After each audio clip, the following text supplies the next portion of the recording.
नहमदुहु व नुसल्ली अला रसूलिहिल करीम अम्मा बाद फ़अऊज़ु बिल्लाहि मिनश शैतानिर रजीम बिस्मिल्लाहिर रहमानिर रहीम। मेरे इस्लामी प्यारे बहन भाइयों, अस्सलामु अलैकुम।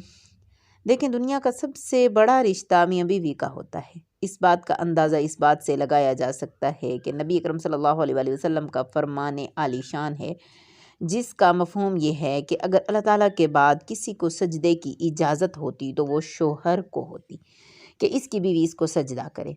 मियाँ बीवी की मोहब्बत में इस्लाम हमें ये सिखाता है कि नबी अकरम सल्लल्लाहु अलैहि वसल्लम ने इस मोहब्बत का अमली सबूत दिया। हज़रत मोहम्मद सल्लल्लाहु अलैहि वसल्लम और अम्मा आयशा सिद्दीक़ा रज़ी अल्लाह ताला अन्हा जैसी मोहब्बत की मिसाल पूरी दुनिया तारीख़ में कहीं नहीं मिलती। हज़रत आयशा सिद्दीक़ा रज़ी अल्लाह ताला अन्हा एक बार पानी पी रही थी तो नबी अकरम सल्लल्लाहु अलैहि वसल्लम ने इनसे फरमाया, आयशा अपने इस पानी से थोड़ा सा पानी मुझे भी बचा के देना। जब हज़रत आयशा सिद्दीक़ा ने अपने हिस्से का बचा हुआ पानी दिया तो हज़रत मोहम्मद सल्लल्लाहु अलैहि वसल्लम ने फरमाया, आयशा मुझे वो जगह बताएं जहाँ से आपने अपने होंठ लगाए थे। सुभान अल्लाह, देखें अल्लाह कैसी मोहब्बत थी। इस्लाम ने मियाँ बीवी को एक दूसरे का पर्दा भी कहा है। दुनिया में कामयाब इंसान अगर देखे जाएं तो इनकी कामयाबी में इनकी बीवी का हाथ होता है, जो इस हर मुश्किल हालात में इसके साथ खड़ी होती है। और तारीख़ भरी पड़ी है जिसमें किसी शख्स की नाकामी में इसकी बीवी का भी हाथ हो सकता है। देखें, शैतान रोज़ कचहरी लगाता है और अपने चेलों से पूछता है कि आज क्या काम है। सब बारी बारी बताते हैं कि हजूर आज झूठ बुलवाया, कोई कहता है जिना करवाया, कोई कहता है चोरी करवाई, इसी तरह सारे बताते हैं। आखिर में एक चेला रह जाता है, वो कहता है हजूर मैंने मियाँ बीवी की लड़ाई करवाई। तो शैतान फ़ौरन खुशी से तालियां बजाते हुए कहता है कि असल काम तो तूने किया है, और इस चीले को अपने साथ बिठाता है। इस बात से अंदाज़ा लगाएं कि कितना बड़ा ये रिश्ता है। मियाँ बीवी की लड़ाई मतलब शैतान की खुशी।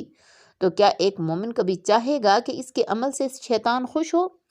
देखो, आजकल मर्द औरत को ग़ुलाम बनाना चाहते हैं और औरतें मर्दों को। वो ये नहीं देखते कि इनके दरमियान रिश्ता कितना बड़ा है। इनकी लड़ाई नस्लें तबाह कर देती है।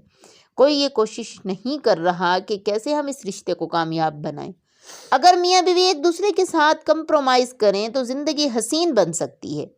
औरत मर्द को समझे, इसकी तकलीफ़ को समझे, और मर्द औरत को समझे तो वो एक खुशहाल ज़िंदगी गुजार सकते हैं। अपनी लड़ाई एक बंद कमरे में लड़ी जाए, किसी तीसरे फरीक को खबर भी ना हो। एक घर को खुशहाल करने में औरत का किरदार बहुत ही ज़्यादा अहम होता है। औरत को खुश कैसे रखा जा सकता है, ये तरीका हमें नबी अकरम सल्लल्लाहु अलैहि वसल्लम ने भी बताया है।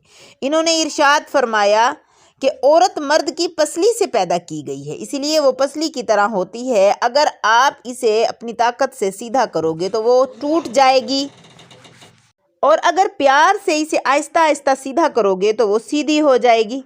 बस मियाँ बीवी एक दूसरे से प्यार करें, अपने बच्चों को वक्त दें, इनकी तरबियत अच्छी करें और अपनी ज़िंदगी को हसीन बनाएं।